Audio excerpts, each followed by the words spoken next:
Assalamualaikum warahmatullahi wabarakatuh. Halo semuanya, kembali lagi dengan saya Minatur Rahmah dari Prodi Ilmu Al-Quran dan Tafsir dengan NIM 530202400061. Oke, kali ini mungkin suara saya agak terdengar bindeng ya, karena kemarin sempat sakit. Oke, langsung saja. Kali ini saya akan membahas salah satu tafsir Nusantara yang sering dipakai oleh kalangan pesantren, yaitu ini tafsir Al-Ibris. Nah, tafsir Al-Ibris ini itu ditulis oleh Kiai Haji Bisri Mustafa, dan beliau itu lahir di Kampung Sawahan Gang Palen, Rembang, Jawa Tengah pada tahun 1915 Masehi. Nah, nama asli beliau itu Mas Hadi. Nah, setelah beliau itu menunaikan ibadah haji pada tahun 1923 Masehi, namanya itu berubah menjadi Bisri. Nah, untuk kehidupan Bisri Mustafa ini sejak kecil sudah erat kaitannya dengan dunia pesantren. Beliau ini lahir dari pasangan Kiai Haji Zainal Mustafa dan Hajah Siti Khadijah. Ketika umurnya itu 7 tahun, beliau itu memulai pendidikan formalnya di Sekolah Rakyat Ongkoloro di Rembang, Jawa Tengah. Nah, ketika beliau ini hampir naik kelas 2, beliau ini diajak oleh orang tuanya untuk melaksanakan ibadah haji. Namun dalam perjalanan pulang ke Indonesia, ayahnya ini meninggal di pelabuhan Jeddah. Akhirnya, sepulang dari ibadah haji, Kiai Haji Bisri Mustafa ini disekolahkan di sekolah HIS.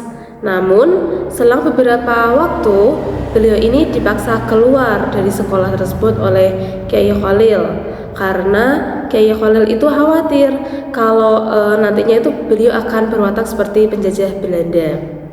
Akhirnya, Kiai Haji Bisri Mustafa ini dimasukkan kembali ke Sekolah Rakyat Ongkoloro, dan beliau ini menamatkan sekolahnya ini selama 4 tahun.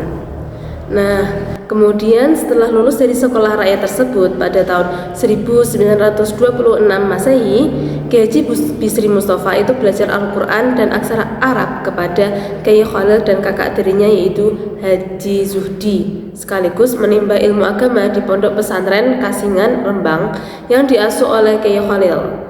Pada Juni 1930, ketika itu Kiai Haji Bisri Mustafa itu berusia 20 tahun, Kiai Khalil itu menikahkan beliau dengan putrinya yang bernama Ma'rufah, yang ketika itu berusia 10 tahun. Nah, dari pernikahan inilah mereka itu dikaruniai oleh 8 orang anak, yaitu Khalil, Mustafa, Adib, Faridah, Najihah, Labib, Nihayah, dan Atikah. Nah, selain memiliki kelebihan, tafsir Al-Ibris ini juga memiliki kekurangan, yaitu dengan penggunaan aksara Arab pegon. Selain menjadi sebuah kelebihan, itu di sisi lain itu juga menjadi kekurangan, karena yang dapat memahami itu hanya orang-orang yang familiar dengan aksara Arab pegon, yaitu pada kalangan santri. Jadi, meski menggunakan bahasa Jawa yang merupakan bahasa keseharian masyarakat pedesaan, masih ada kemungkinan besar mereka itu sulit memahami karena keterbatasan mereka dalam memahami aksara Arab pegon. Sekian dari saya untuk pembahasan tafsir Al-Ibrisnya. Sekian dari saya untuk pembahasan tafsir. Nah, 1 bulan setelah pernikahannya, Kiai Haji Bisri Mustafa kemudian memutuskan untuk belajar kepada Kiai Haji Hasyim Asy'ari di Tebu Ireng pada tahun 1935. Di sana beliau ini belajar Sahih Bukhari dan Muslim sambil mengajar di pesantren Kasingan. Setelah itu, beliau ini meminta izin kepada Kiai Khalil untuk menunaikan ibadah haji sekaligus menuntut ilmu di Mekah. Setahun menuntut ilmu di Mekah, akhirnya beliau ini diminta untuk pulang oleh Kiai Khalil.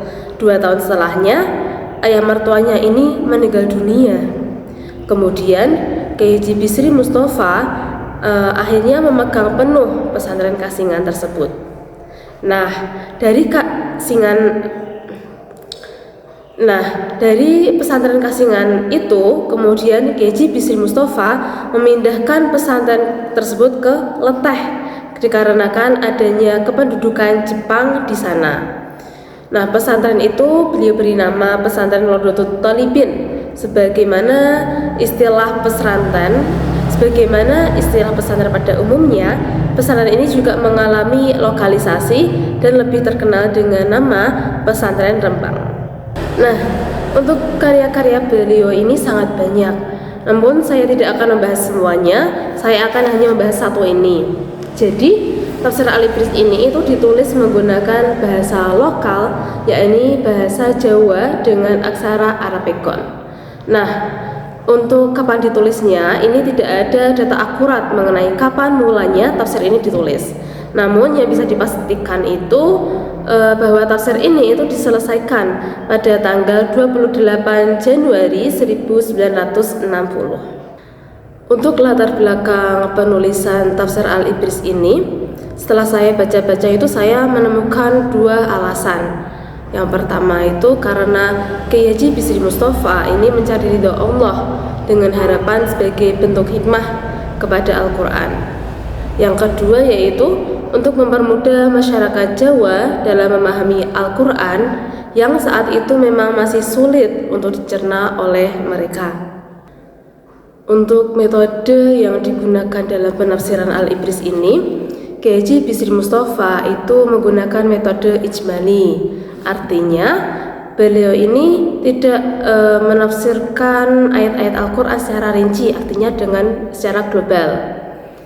Kemudian untuk sumber penafsiran beliau ini, beliau menggunakan beberapa kitab seperti kitab Jalalain, kemudian kitab Baidawi dan tafsir Al-Khazin, serta masih banyak lagi. Kemudian untuk corak dalam penafsiran beliau itu memiliki corak fikih, kemudian adabi ijtimai dan sufisme.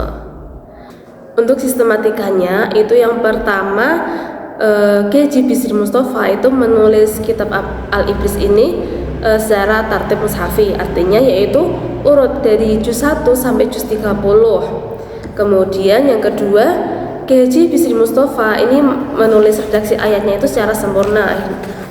Jadi beliau itu menulis ayatnya dulu seperti apa di atas gini, kemudian diterjemahkan kata per kata ke dalam bahasa Jawa dengan menggunakan tulisan huruf Arab Pegon. Jadi ini kemudian setelah beliau menulis Arabnya ini ayatnya, kemudian beliau menerjemahkan dengan menggunakan Arab Pegon seperti ini.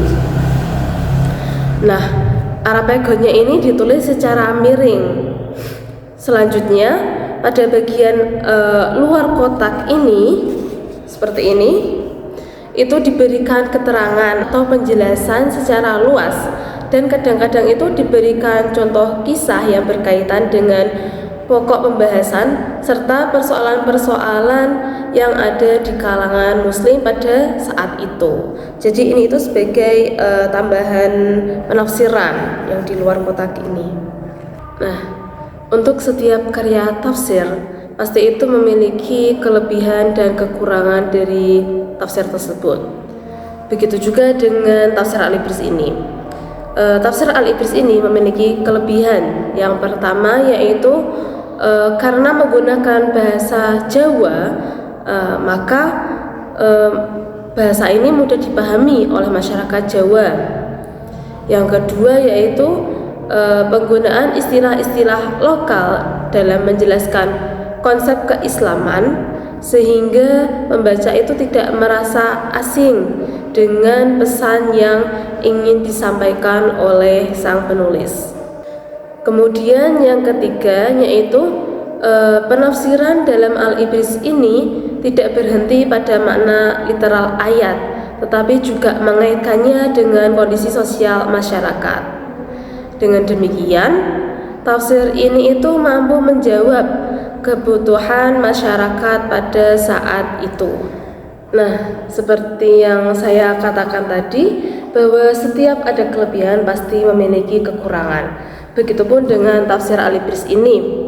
Jadi penggunaan aksara Arapegon itu selain menjadi sebuah kelebihan, itu juga kekurangan, karena Arapegon itu hanya dapat dipahami oleh orang-orang tertentu saja, yaitu seperti kepada kalangan santri. Artinya, meski berbahasa Jawa itu bahasa keseharian masyarakat pedesaan, namun masih ada kemungkinan besar mereka itu sulit memahami karena keterbatasan mereka dalam memahami aksara Arapegon.